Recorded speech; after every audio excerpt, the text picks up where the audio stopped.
All right, and pretty much this is going to be day 3 and also day 4 of solving math problems the whole life notices me, or at least a whole life member notices me. Pretty much, we're going to do 2 problems today since we missed on day 3. So this is going to be a day 3 and day 4 video. So pretty much, well, the problem we have to start off with is evaluate the indefinite integral, which is the integral from negative infinity to infinity of cosine of x all over x squared plus 1 dx. And we could evaluate using contour integration or a numerical approach, but we're going to use differentiation under the integral sign. So first we're going to start off by setting our integral equal to f of alpha, and whatever is inside of the cosine will be alpha. And we are tasked with finding f of 1 because our original integral has alpha being 1. So what we're going to do is differentiate the integral, which using partial differentiation with respect to alpha for cosine of alpha x, we will have negative sine of alpha x times x. So we will have negative integral from negative infinity to infinity of sine of alpha x all over x squared plus 1 times x, which I will put behind the sign, and dx. So first what I'm going to do is split this into 2 integrals, and we're going to manipulate the integrand. So we have x sine of x, or alpha x, over x squared plus 1. And I'm going to multiply the top and bottom by x. And I'm also going to add a sign and subtract a sign. So we have x squared plus 1 times sine of alpha x minus sine of alpha x all over x times x squared plus 1. And if we split our fraction, we will have sine of alpha x over x, because x squared plus 1's cancel out, and we will have minus sine of alpha x over x times x squared plus 1. So now that we have manipulated our seemingly scary and spooky expression, we could distribute that negative now, so f prime will also be equal to the integral from negative infinity to infinity of sine of alpha x over x times x squared plus 1 dx, and minus the integral from negative infinity to infinity of sine of alpha x over x dx. And pretty much for the right integral, we have this relay integral, which would simply evaluate to pi. And there's a bunch of videos online. You could also find the proof. I'm also going to make a video on this later on. And so this entire integral becomes pi, so we could just replace all this with pi. Now what we're going to do is have f prime of alpha, and we're going to differentiate again. So we have f prime of alpha, and that is going to be equal to, the pi is going to go away if we differentiate. So we have the integral from negative infinity to infinity of cosine of alpha x, and we're multiplying by x, but we also have a x in the denominator, so that will also cancel out with everything.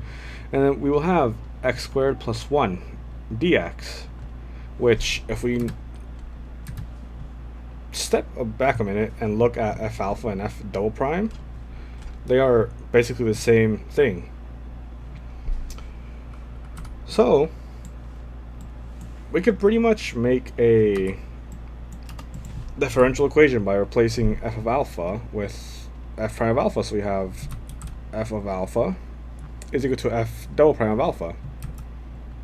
And subtracting f of alpha from both sides, we'll have f double prime of alpha minus f of alpha, and that is equal to 0.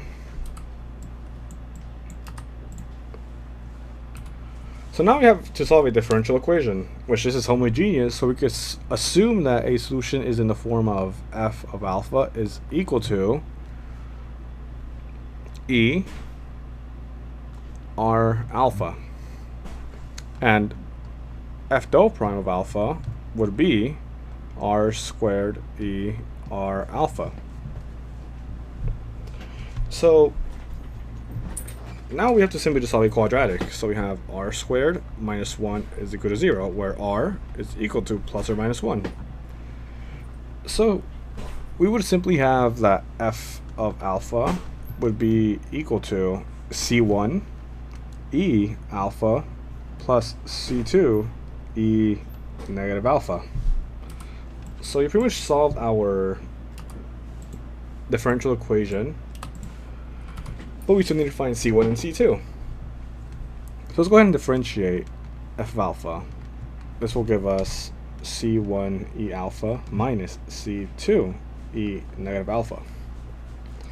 And what we're going to do is simply find f of 0.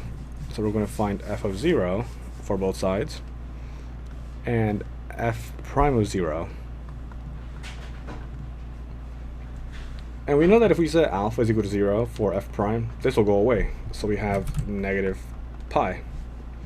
And if alpha is 0 in cosine, we'll simply have the integral from negative infinity to infinity of 1 over x squared plus 1 dx, which is pi, by the arctangent function.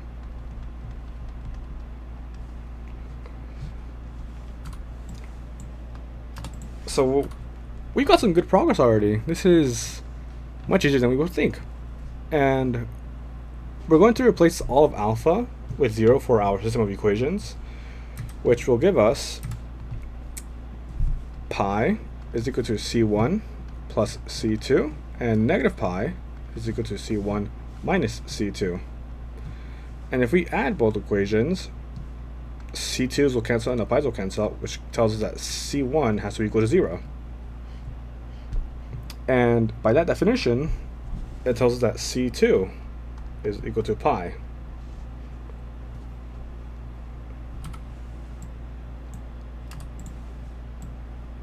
So you pretty much solved our differential equation and found f of alpha, which is simply pi e negative alpha, which we could rewrite this as pi over e to the alpha.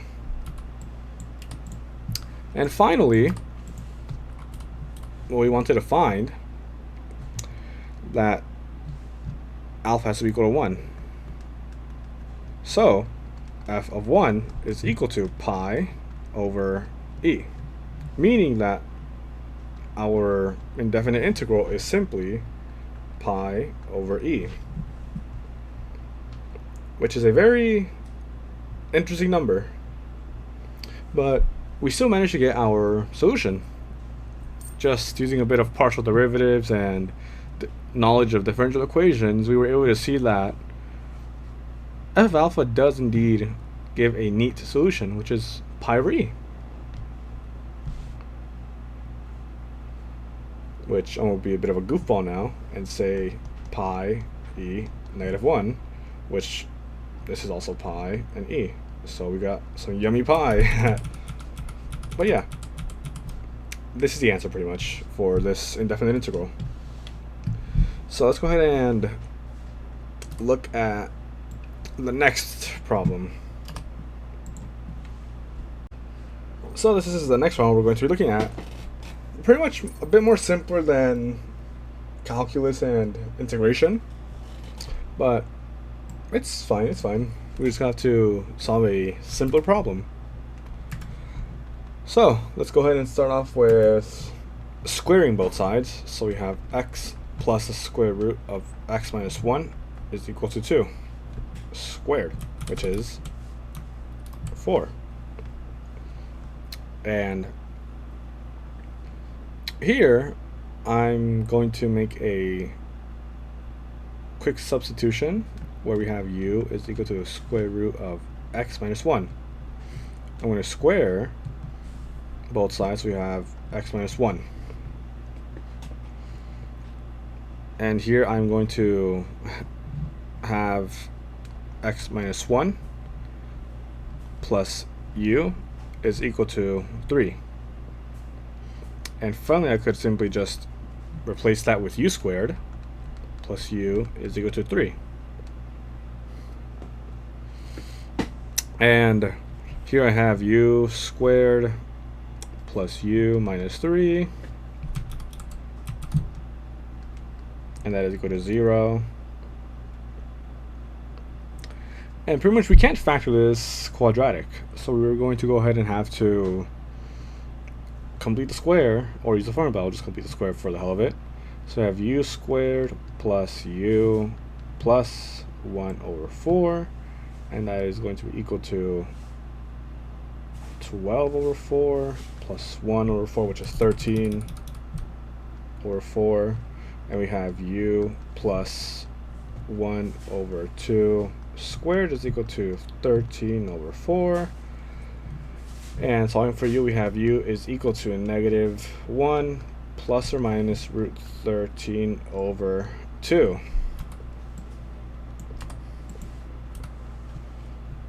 And we were told that u is equal to x, the square root of x minus 1.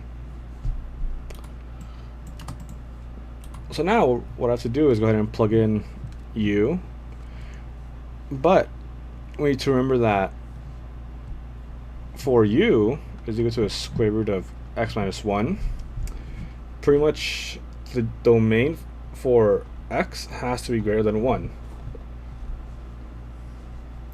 And we know that, for example, u1 is negative 1 plus root 13 over 2, which is greater than 1. u2 is pretty much going to be negative 1 minus root 13 over 2, which is less than 1. So we just exclude that because you can't have a square root give a negative value, because it's impossible. So the only value we could use that will give us a real solution is u1. So we have negative 1 plus root 13 over 2 is equal to the square root of x minus 1. And we're going to square both sides, so we have negative 1 plus root 13 squared over 4 is equal to x minus 1. We're going to expand negative 1 plus root 13, so we'll have 1 minus 2 root 13 plus 13 over 4, which will give us 14 minus 2 root 13 over 4, which could be divided by 2, which will have 7 minus root 13 over 2, and x would be equal to, adding 1 to this, it would be 9 minus root 13 over 2.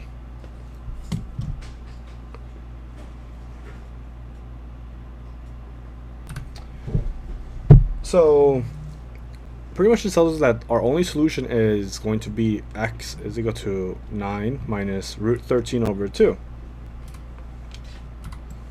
And we know that 9 is greater than the square root of 13 by a huge margin, since we know that the square root of 9 is the same thing as the square root of 81. And of course 81 is greater than 13. So that tells us that pretty much if we plug in this value for x, the inside of the square root will simply be a positive number and will output a positive value. So that's pretty much that for this problem, which was a much more relaxing problem to solve. So yeah, pretty much like the whole thing is we start off with a somewhat interesting problem, which was definitely fun, and then we made it more simpler to a algebra problem, which I also do recommend that like you guys decide to like try these problems before you guys watch the video if you guys want to do that, and if you guys are math enthusiasts. But like in general, I'm just doing this so I could get noticed by a Hololive member. Like just like imagining Ollie looking at one of my videos and being like, "What? What's that?" Or what's going on, you know? But yeah, that's pretty much it for this video, and this is where I say bye bye.